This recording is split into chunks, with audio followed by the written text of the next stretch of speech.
The Startup Way by Ries. The Startup Way is a transformative guide that reshapes how you approach innovation, leadership, and growth in any organization. Ries builds on the foundation of his earlier work, the Lean Startup, to deliver a framework that enables not just startups but also large corporations, governments, and nonprofits to operate with the agility and mindset of an entrepreneurial venture. This book cuts through the illusions of traditional management systems that rely on rigidity and predictability, showing you that the future belongs to those who master adaptability and constant reinvention. Ries demonstrates how organizations can systematize innovation by embedding startup principles into their DNA, empowering employees at all levels to act as entrepreneurs. You will learn how to unleash creativity and experimentation while ensuring discipline and accountability, a balance essential for sustainable success in a world of rapid change. Lesson 1. Entrepreneurial Mindset. The entrepreneurial mindset is not a privilege reserved for founders or CEOs. It is a necessity at every level of an organization. This mindset thrives on ownership, experimentation, and adaptability, qualities that are too often stifled by bureaucratic processes and hierarchical decision-making. Ries emphasizes this through GE's FastWorks initiative, which encourages employees to experiment with minimum viable products, MVPs, rather than waiting for perfect solutions. This shift not only accelerated innovation, but also fostered deeper customer alignment. By focusing on MVPs, teams learned faster, iterated more effectively, and avoided the colossal waste of time and resources that often accompanies traditional development processes. The initiative saved GE millions of dollars in product development and provided a roadmap for embedding entrepreneurial principles into even the largest and most established organizations. Contrast this with the failure of Kodak, a company that once dominated the photography industry but collapsed under the weight of its own complacency. Despite inventing the digital camera, Kodak hesitated to embrace the disruptive technology for fear of cannibalizing its lucrative film business. Its rigid bureaucracy and lack of entrepreneurial initiative led to its bankruptcy in 2012. The Kodak example underscores a vital truth. Without an entrepreneurial mindset, even the most successful organizations can fall victim to their own inertia. In today's fast-paced world, clinging to what worked yesterday is a recipe for irrelevance tomorrow. The entrepreneurial mindset demands that you challenge the status quo, experiment boldly, and pivot when necessary. This mindset has parallels in the tech world, where companies like Amazon have built empires by institutionalizing entrepreneurship at every level. Jeff Bezos famously encourages employees to disagree and commit, fostering a culture where individuals feel empowered to take calculated risks and own the outcomes of their decisions. Compare this with Nokia, which, like Kodak, failed to adapt to changing market dynamics and surrendered its dominance in mobile phones to more agile competitors like Apple and Samsung. Nokia's downfall serves as a cautionary tale of what happens when an organization lacks the courage and framework to innovate continuously. Adopting an entrepreneurial mindset means rejecting the idea that innovation is solely the responsibility of a select group of executives or a dedicated innovation team. Every employee, regardless of their title or role, must feel empowered to contribute to the organization's growth and evolution. This requires a cultural shift. Teams must not only be allowed but also encouraged to take ownership of outcomes rather than merely completing assigned tasks. When people are treated as stewards of their work, they are far more likely to think creatively, solve problems proactively, and remain engaged in the success of the business. This concept is mirrored in the 2010 documentary The Social Network, which chronicles the rise of Facebook. The film highlights how Mark Zuckerberg and his team operated with a relentless entrepreneurial mindset, constantly testing, refining, and iterating on their product. While not every decision they made was perfect, their willingness to experiment and adapt allowed them to outpace competitors like MySpace. The contrast between Facebook's scrappy, iterative approach and MySpace's stagnation illustrates why agility and a willingness to learn from failure are crucial for long-term success. To cultivate this mindset in your organization, You must create an environment where experimentation is celebrated, not punished. Leaders should model entrepreneurial behaviors by encouraging questions like, "What can we test today?" and "What assumptions can we validate?" Metrics must shift from vanity indicators like hours worked or projects completed to meaningful outcomes such as customer satisfaction, revenue growth, or validated learning. Accountability is also key. When teams take risks, they must own both the successes and the failures, extracting insights from every outcome to refine their approach. Avoid the trap of waiting for top-down directives or perfect conditions to act. This passive approach is a recipe for mediocrity. Instead, take the initiative to identify problems, propose solutions, and begin testing immediately. The entrepreneurial mindset is a muscle that strengthens with use. The more you practice ownership, experimentation, and adaptability, the more equipped you become to navigate uncertainty and drive meaningful results. If you want to thrive in today's rapidly evolving world, you must embrace this mindset. Stop waiting for permission. Act like an entrepreneur in everything you do, whether you are leading a team, managing a project, or simply contributing your unique talents. Begin each day by asking, "How can I add value right now?" And let that question guide your actions. The future belongs to those who are willing to take risks, learn from their mistakes, and relentlessly pursue better ways of doing things. Make yourself indispensable by adopting this mindset and inspiring others to do the same. Lesson 2. Continuous innovation. Innovation is not a one-time event. It is a repeatable, disciplined process that must be deeply embedded in the structure and culture of your organization. Treating innovation as a one-off project or a burst of creativity ensures stagnation and eventual irrelevance. Ries emphasizes this point by drawing from the practices of Toyota's lean manufacturing system, a methodology that transformed global production standards by making continuous improvement an organizational habit. Toyota's relentless pursuit of Kaizen, incremental and ongoing improvements, led to efficiency, quality, and adaptability that competitors could not easily replicate. This same philosophy applies to startups and businesses aiming to remain relevant in a world that demands constant evolution. Continuous innovation means embracing a system where feedback loops and iterations become second nature. Ries highlights the need for organizations to launch quickly, learn relentlessly, and pivot decisively based on data. This is not a matter of choice, but a survival mechanism in industries where technological advances and shifting customer expectations rewrite the rules overnight. Nokia is a cautionary example of what happens when this principle is ignored. Once a leader in mobile phones, Nokia fell behind because it failed to iterate quickly and adapt to the rise of smartphones. Its inability to incorporate continuous learning into its innovation processes allowed competitors like Apple and Samsung to seize market dominance. The lesson is clear. Resting on past successes is fatal when the world around you is in flux. Continuous innovation requires more than just speed. It demands a mindset that embraces experimentation, iteration, and even failure. Consider the contrasting example of Amazon, a company that has institutionalized experimentation at scale.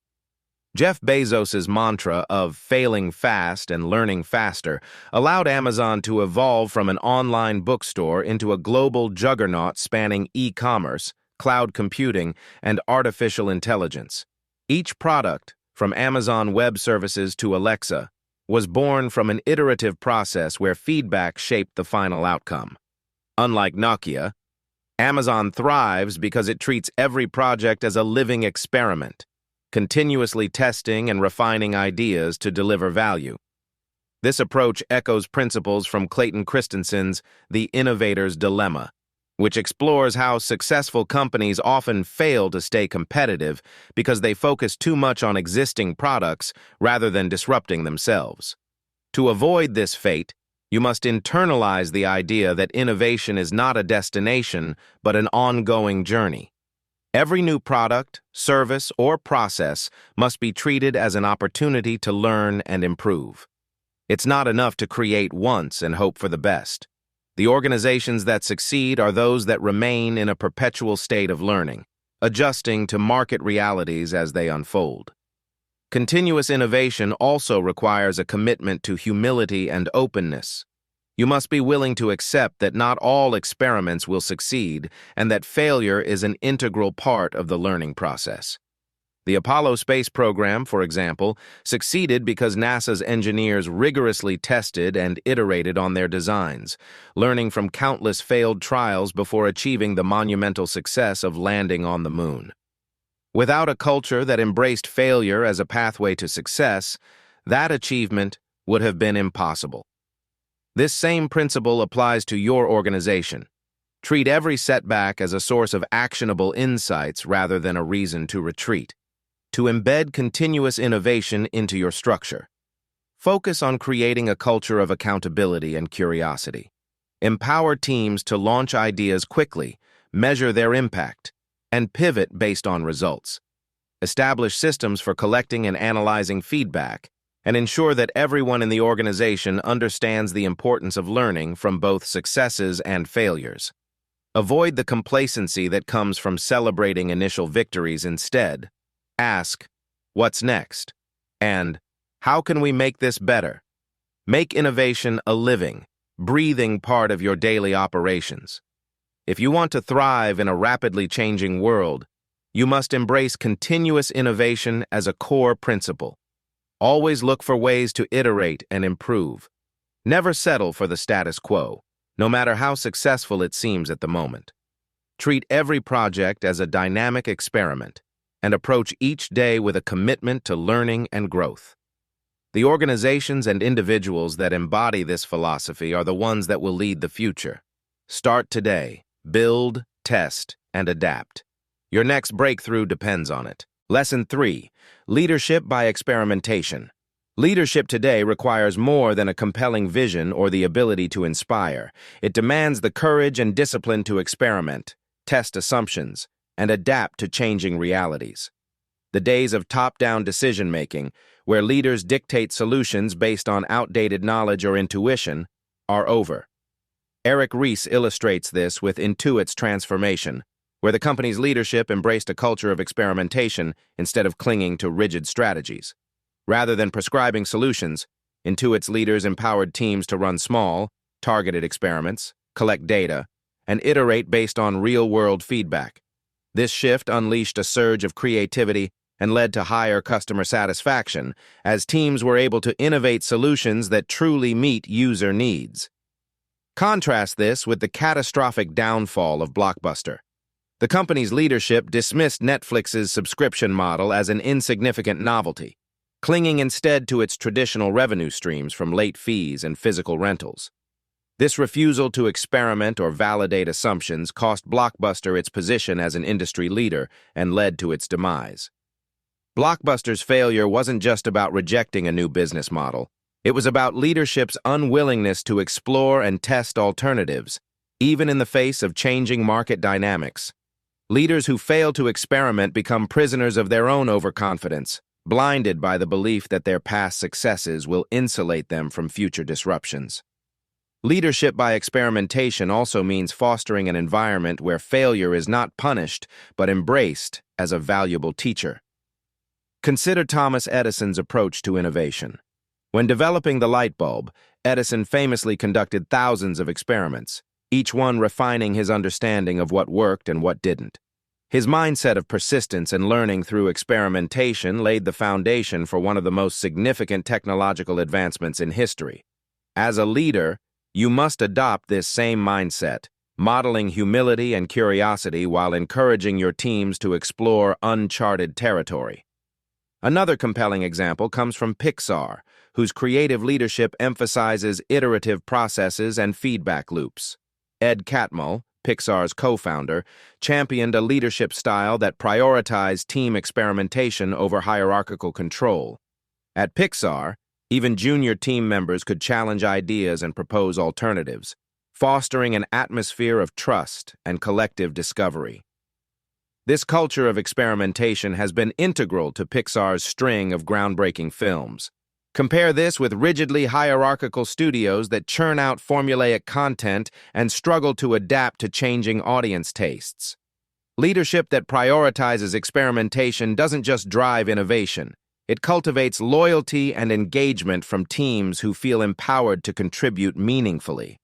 As a leader, you must create the conditions for discovery, not impose all the answers. This requires a shift in mindset. Leadership is no longer about projecting infallibility. It's about modeling a commitment to learning and improvement. You must encourage your team to ask questions, test ideas, and analyze results with an open mind. Leadership by experimentation aligns with Jim Collins's findings in Good to Great, where he emphasizes that the best leaders are not those with grandiose visions, but those who build disciplined, learning-oriented organizations.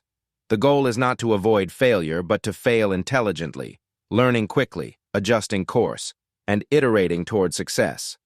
To lead through experimentation, you must establish clear strategic goals while allowing flexibility in how teams achieve them. This balance of autonomy and alignment is crucial. Teams should feel empowered to explore innovative solutions while staying anchored to the organization's broader mission. Provide them with the tools, resources, and psychological safety to test their ideas without fear of reprimand.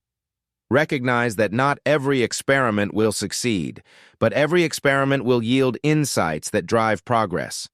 Always remember, leadership today is not about having all the answers. It is about fostering a culture of curiosity and experimentation where discovery becomes a collective endeavor. As a leader, your role is to remove obstacles, inspire bold action, and guide your team toward continuous improvement. Encourage them to test assumptions, learn from the results, and iterate quickly. When you model this behavior, you not only drive innovation, but also cultivate a team that thrives in uncertainty and embraces the unknown as an opportunity rather than a threat. To lead effectively in today's rapidly changing world, you must prioritize learning over certainty and experimentation over rigidity. Begin now. Create the conditions for discovery and watch your team unlock their full potential. Lesson 4. Scaling without losing agility. Scaling is the defining test of whether a startup's principles can endure and evolve as the organization grows. While many businesses find initial success with innovative ideas and nimble processes, they often falter during scaling by succumbing to the rigidity of traditional structures. Scaling magnifies every weakness in an organization. Without careful attention, the creativity and adaptability that fueled early success can be buried under layers of bureaucracy and centralization. Ries highlights Airbnb as a prime example of a company that avoided these pitfalls by institutionalizing agility even as it grew into a global powerhouse. Airbnb maintained its startup ethos through small, autonomous team pods, each equipped with clear accountability metrics. This structure allowed them to scale without losing the flexibility and speed needed to innovate continuously. Contrast this with the downfall of Sears, once a dominant retail giant, but now a cautionary tale of how outdated hierarchies and resistance to change can devastate a business. Sears clung to rigid processes and centralized decision-making, failing to adapt to e-commerce and shifting consumer preferences. As competitors like Amazon rapidly scaled by embracing decentralized teams and customer-focused innovation, Sears remained mired in its past successes.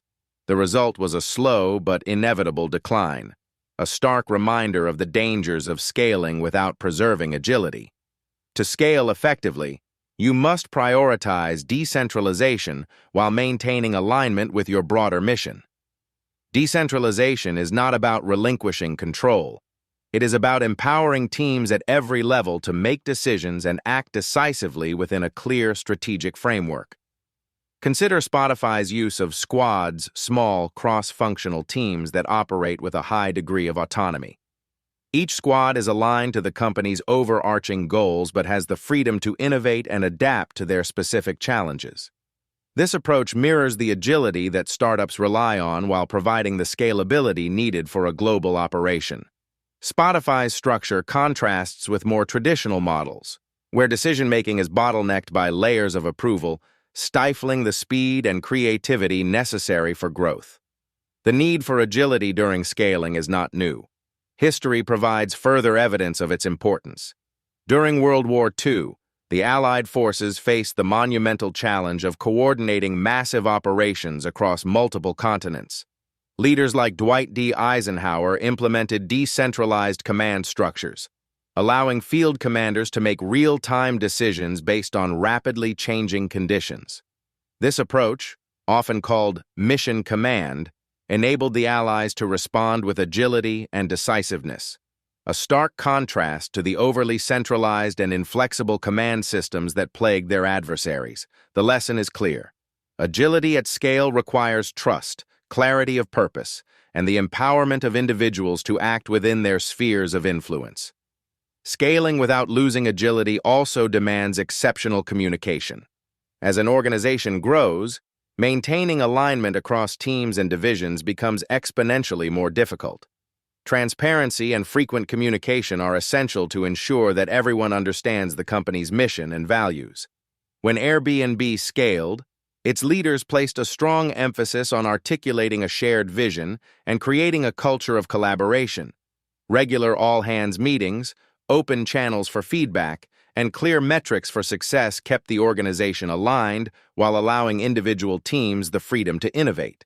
In contrast, companies that fail to communicate effectively often descend into silos, where teams become isolated, redundant efforts multiply, and opportunities are lost.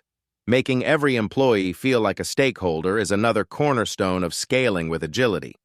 When individuals see themselves as active participants in the company's growth rather than cogs in a machine, they become more invested in the organization's success. Airbnb achieved this by fostering a culture of ownership and accountability. Employees were not just given tasks but entrusted with outcomes, a subtle but profound shift that empowered them to think creatively and act decisively. When people feel ownership, they naturally align their efforts with the broader mission and take initiative to solve problems without waiting for directives. To succeed at scaling, you must resist the pull of excessive centralization, which often masquerades as efficiency, but ultimately smothers innovation. Instead, build a system that enables small, autonomous teams to thrive while staying connected to your overarching vision. Provide them with the tools and clarity they need to act decisively, and trust them to execute. Recognize that scaling is not just about growing bigger, it's about growing better. Agility must remain at the heart of your organization, no matter its size. Scaling without losing agility is a delicate balance, but it is the key to long-term success in an ever-changing world. Communicate relentlessly, empower your teams, and foster a sense of ownership across your organization. Treat every stage of growth as an opportunity to reinforce your principles rather than dilute them. Scaling done right amplifies your strengths and positions you to lead, adapt, and thrive in any environment. Begin now. Build a system that scales with agility and watch your organization transform into an unstoppable force. Lesson 5. Customer obsession. Your customers are not just an important part of your business. They are its lifeblood. Ignoring their needs or assuming you know better than they do is a fatal error that has claimed countless companies. Ries illustrates this with the story of Dropbox's early growth, which skyrocketed after its founders tested their core assumptions with a simple explainer video. Before investing heavily in development, Dropbox validated their idea by showing potential customers a visual representation of the product's concept. The overwhelming response confirmed that they were addressing a real pain point, giving them the confidence to move forward and refine their product. This customer-focused approach ensured that Dropbox was building something people genuinely needed, laying the foundation for its enduring success. Contrast this with the failure of Microsoft's Zune, a product designed in isolation from real customer insights. Microsoft assumed that they could compete with Apple's iPod simply by offering a similar product, but they failed to understand what made the iPod resonate so deeply with users. From its integration with iTunes to its sleek design, the iPod wasn't just a music player. It was a seamless experience. The Zune, by comparison, lacked the same level of customer-driven design and functionality, Released without a clear understanding of user needs, it floundered in the market and was ultimately discontinued. The lesson here is clear. When you fail to prioritize your customers, you doom your product to irrelevance. Customer obsession requires more than just listening to feedback. It demands a proactive effort to understand and anticipate their needs. Amazon is a masterclass in this principle. Jeff Bezos famously said that Amazon is customer-obsessed, not competitor-obsessed. Every decision Amazon makes, from free shipping with Prime to the ease of one-click purchases, is rooted in making the customer's experience as seamless and satisfying as possible. This relentless focus on the customer has allowed Amazon to dominate markets and outpace competitors who failed to match their level of customer-centric innovation. This idea also finds echoes in the world of design thinking, as popularized by IDEO and the Stanford D. School. Design thinking emphasizes empathy as the starting point for innovation. Teams are taught to deeply immerse themselves in their customers' experiences, uncovering unmet needs and designing solutions that address those pain points directly. The philosophy is simple but powerful. The better you understand your customers, the better you can serve them.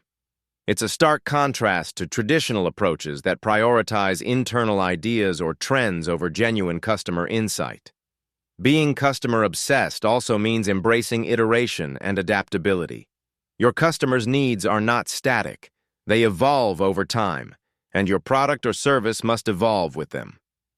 Consider the evolution of Netflix. What began as a DVD rental service quickly pivoted to streaming when customer preferences shifted toward instant access. Later, Netflix expanded into original content, recognizing that subscribers wanted unique, high-quality programming. Each of these transformations was driven by a deep understanding of what customers wanted at different points in time. Netflix's willingness to adapt ensured its continued relevance, even as competitors like Blockbuster failed to evolve and disappeared. To build a culture of customer obsession, you must make feedback a non-negotiable part of your development process. Solicit input early and often, and let that feedback shape your decisions. This doesn't mean blindly following every suggestion. It means distilling insights from your customers' experiences to identify what truly matters. Engage with your audience directly, whether through interviews, surveys, usability tests, or data analysis. Look for patterns and pain points, and use those insights to refine your offerings. Always ask, what would make this better for the customer? And be relentless in pursuing the answer. Never assume that you know better than the people you serve. Even the most innovative ideas are worthless if they fail to resonate with customers. Your role is not to dictate what customers should want, but to discover what they do want and deliver it in a way that exceeds their expectations. Approach every interaction, every piece of feedback, and every product iteration as an opportunity to deepen your understanding of your audience. Treat your customers as partners in your journey, not passive recipients of your solutions. Customer obsession is not a strategy. It is a mindset that must permeate every aspect of your organization. When you place your customers at the center of everything you do, you unlock their loyalty, trust, and advocacy. This commitment to understanding and serving your audience is what separates enduring businesses from those that fade into obscurity. Start now. Engage, listen, and act. Let your customers be the guide that drives your innovation and fuels your success. Lesson 6. Innovation Accounting. You cannot manage what you do not measure. But the traditional metrics many organizations rely on are woefully inadequate in the context of innovation. Innovation is inherently uncertain and exploratory, requiring a different kind of measurement to track progress and ensure resources are allocated effectively. Ries introduces the concept of innovation accounting as a framework for measuring what truly matters, validated learning and incremental progress toward meaningful goals. This system allows organizations to cut through the noise of vanity metrics, those numbers that look impressive but fail to provide actionable insights, and instead focus on leading indicators that reflect genuine customer value and adaptability. The story of Instant Messaging Virtual Universe, IMVU, the social networking platform Ries co-founded, exemplifies the power of innovation accounting. Early on, the team realized that traditional metrics like downloads and user signups told them little about whether their product was delivering real value or meeting user needs. Instead, they shifted their focus to metrics that measured actual customer behavior, such as how often users engaged with the platform and whether they were converting into paying customers. By prioritizing these actionable metrics, IMVU was able to pivot effectively and iterate toward a product that resonated with its audience. This disciplined approach to measurement enabled the company to grow and succeed in a competitive market. Contrast this with the collapse of Enron, which serves as a cautionary tale of what happens when an organization prioritizes misleading metrics over meaningful ones. Enron's leadership focused obsessively on financial engineering, creating the illusion of profitability through complex accounting maneuvers that obscured the company's underlying reality. This reliance on vanity metrics, such as inflated revenue figures, ultimately led to its catastrophic downfall. The lesson is clear. When you measure the wrong things, you can create a dangerous disconnect between perception and reality, one that can undermine even the most seemingly successful organizations. Innovation accounting aligns closely with the principles of lean management and agile development, which emphasize iteration, feedback, and continuous improvement. Just as Toyota revolutionized manufacturing by focusing on process efficiency and waste reduction, innovation accounting pushes you to identify and measure the drivers of real progress. It's about creating a feedback loop where every experiment generates actionable insights, allowing you to make informed decisions about what to build, refine, or abandon. This approach shifts the focus from outputs, such as the number of features launched, to outcomes, such as customer satisfaction and retention. Netflix provides another compelling example of innovation accounting in action. When transitioning from a DVD rental service to a streaming platform, Netflix didn't simply measure the number of subscribers or hours streamed. Instead, it tracked specific behaviors that indicated long-term engagement, such as how quickly users found something to watch and whether they returned to the platform regularly. By focusing on these key metrics, Netflix was able to refine its recommendation algorithms and content offerings, driving growth and loyalty in a way that traditional metrics like revenue alone could not capture. Implementing innovation accounting requires a mindset shift.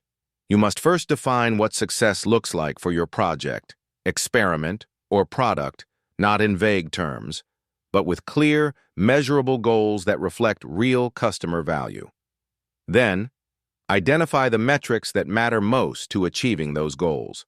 These metrics should be tied to behavior, learning, and progress, not vanity indicators like page views, downloads, or social media likes.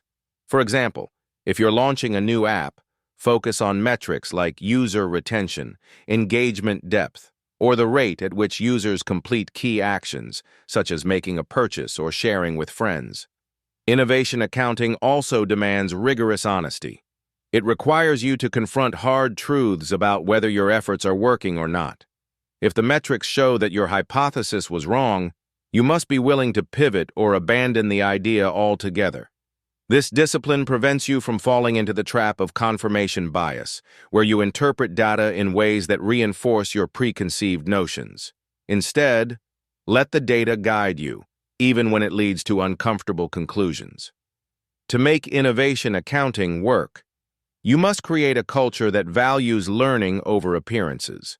This involves educating your team about the importance of actionable metrics and giving them the tools to track and analyze these indicators effectively. Leaders must model this behavior by using innovation accounting themselves, demonstrating that progress is measured by validated learning, not by superficial successes or arbitrary milestones. Never let surface metrics deceive you. Focus on what really drives value for your customers and your organization. Measure progress by how much you learn and adapt, not by how much you build or sell. Innovation accounting is not just a tool, it's a philosophy that ensures every action you take moves you closer to meaningful, sustainable success. Start applying it now. Define what matters, track it relentlessly, and let those insights drive your next steps. The organizations and individuals that master innovation accounting are the ones that will lead the future. Lesson 7. Building long-term resilience. Organizations that endure over time are those that prioritize resilience over short-term gains. Resilience is not about surviving by luck or brute force. It's about creating systems, cultures, and strategies designed to adapt to uncertainty, recover from setbacks, and sustain growth through changing circumstances. Ries uses Amazon as a shining example of a company that embodies this principle. Rather than chasing immediate profits or satisfying short-term market pressures, Amazon has consistently reinvested its earnings into long-term initiatives like infrastructure, technology, and customer experience. This commitment to resilience has enabled Amazon to outlast competitors who were distracted by quarterly earnings reports and short-term gains, many of whom faded into irrelevance as market dynamics shifted.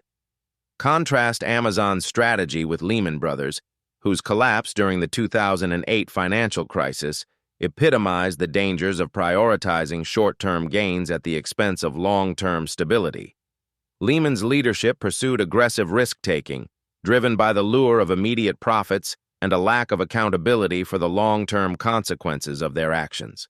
When the housing bubble burst, the foundation of Lehman's business crumbled, taking the entire company with it. This catastrophic failure serves as a stark reminder that resilience cannot be an afterthought. It must be baked into every decision, policy, and practice. Building long-term resilience begins with aligning incentives with enduring goals. Too often, organizations reward behaviors that produce immediate results without considering their long-term implications. Employees and leaders focus on hitting short-term targets, even if it means sacrificing the company's future. Amazon broke this mold by tying its success to customer satisfaction and long-term growth. Jeff Bezos famously declared that Amazon's focus would always be on what's best for customers, not what's best for quarterly earnings. This vision shaped how the company approached everything from product development to logistics, ensuring that its strategies would stand the test of time.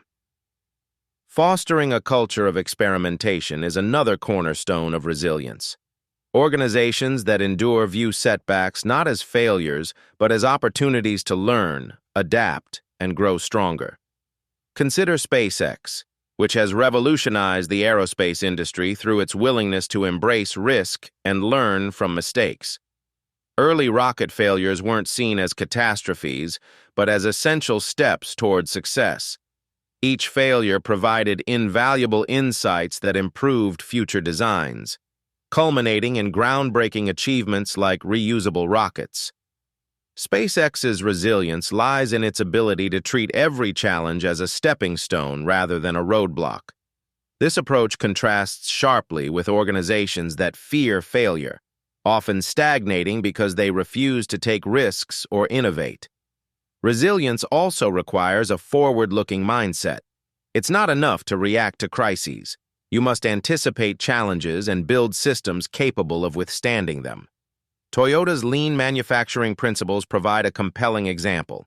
By emphasizing efficiency, flexibility, and waste reduction, Toyota created a production system that could adapt to changing demands and disruptions.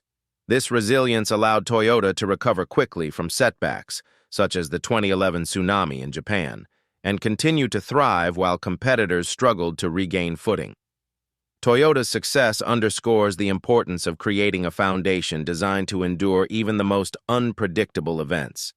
To embed resilience into your organization, ask yourself and your team a simple but powerful question. Are we building something that will still matter in a decade? This question shifts the focus from immediate concerns to long-term impact. It forces you to evaluate whether your strategies, products, and decisions are aligned with enduring goals. Resilience is not built on quick wins or surface-level success. It's built on a commitment to principles, processes, and practices that stand the test of time. Building resilience also means recognizing the value of adaptability. Markets, technologies, and customer preferences change constantly. Organizations that cling to rigid plans or outdated models risk being left behind. Instead, create a culture where change is not feared but embraced. Equip your teams with the tools and autonomy to pivot when necessary, and trust them to make decisions that align with your long-term vision. To build resilience, start by fostering a mindset of growth and learning across your organization. Encourage experimentation, embrace setbacks as opportunities, and reward behaviors that contribute to long-term goals.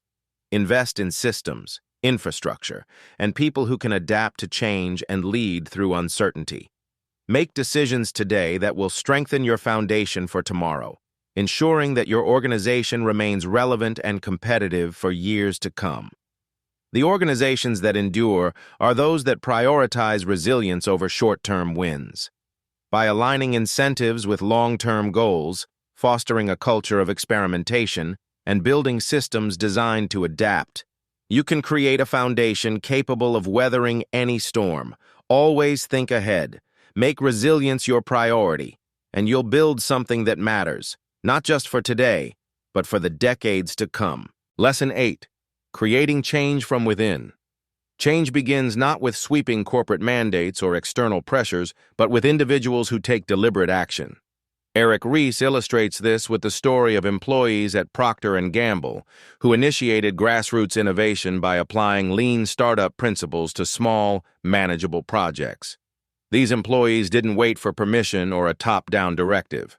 They identified opportunities for improvement within their scope of influence and began experimenting. By focusing on incremental progress, they demonstrated the value of their approach, eventually scaling their impact across the entire organization. This approach exemplifies how meaningful change can emerge from within, starting at the ground level and rippling outward. Contrast this proactive spirit with the downfall of BlackBerry, a company once synonymous with mobile innovation. BlackBerry's leadership resisted internal change, clinging to outdated strategies even as the market evolved around them. The company's culture stifled the kind of grassroots experimentation and agility needed to adapt to the rise of touchscreens and app ecosystems. Employees who recognized the looming threat lacked the autonomy or encouragement to initiate change. The result was a slow decline into irrelevance, a cautionary tale of what happens when organizations fail to empower individuals to challenge the status quo. Creating change from within requires recognizing that transformation is not the exclusive domain of executives or leaders. Anyone, regardless of their position in the hierarchy, can spark meaningful innovation. History is full of examples of individuals who initiated change by acting boldly within their spheres of influence. Consider the story of Katherine Johnson, the NASA mathematician whose calculations were instrumental in the success of the Apollo moon landing. Johnson's contributions came during a time when her role as an African-American woman in a male-dominated field was undervalued. Yet, she persevered, applying her expertise to solve problems that others overlooked. Her actions not only changed the course of space exploration, but also demonstrated the power of individual initiative within a rigid system. Change from within starts with identifying areas where you can make an impact, no matter how small. You don't need a grand plan or perfect conditions to begin. Start with something manageable, an inefficiency in a process, an unmet customer need, or an opportunity to improve communication within your team. Treat this as an experiment, applying the principles of lean startup methodology: build, measure, and learn. Test your ideas quickly, gather feedback, and refine your approach. The key is to act decisively and use the results to demonstrate the potential for broader change. Leading by example is essential. People are more likely to embrace transformation when they see it modeled in action. Your willingness to take risks, experiment, and adapt sets the tone for others to follow. This approach aligns with the concept of servant leadership, where leaders prioritize empowering their teams to achieve collective success. When you show that transformation is possible, You inspire others to step out of their comfort zones and contribute to the process. To create change from within, you must also challenge the inertia that often stifles organizations. Bureaucracy, fear of failure, and resistance to new ideas are common barriers, but they are not insurmountable. Consider the example of the Wright brothers, who defied skepticism and limited resources to invent powered flight. They didn't wait for institutional support or ideal circumstances. They built and tested prototypes in their small workshop, learning from every failure. Their determination and iterative approach laid the foundation for modern aviation, proving that transformative change often begins with individuals willing to experiment against all odds. In your own organization, change may not come easily. You will encounter resistance, skepticism, and even apathy. But if you wait for external forces to drive transformation, you risk being too late. Instead, take ownership of the process. Build a coalition of like-minded individuals who share your vision for improvement. Share your successes and learnings to build momentum, showing others that change is not only necessary but achievable. If you want change, you must start with yourself. Don't wait for permission, perfect conditions, or someone else to take the first step. Identify an area where you can make an impact. Begin experimenting, and demonstrate the value of your efforts through results. Lead by example, and inspire others to join you in the journey of transformation. Change from within is not just possible, it is often the most powerful and enduring kind of change. Start now, take action, and show that transformation begins with one determined individual. Conclusion. The Startup Way challenges you to rethink how you approach leadership, innovation, and organizational growth. By embracing an entrepreneurial mindset, prioritizing continuous learning, and aligning every effort with customer needs, you can build resilient, adaptive systems that thrive in uncertainty. This book resonates with lessons from classics like Good to Great by Jim Collins, which emphasizes disciplined innovation, and The Innovator's Dilemma by Clayton Christensen, which explores how disruptive technologies reshape industries. Commit to becoming a leader who empowers teams, embraces experimentation, and builds systems designed for perpetual growth. Your future depends on your ability to innovate. Start now and never stop. The end.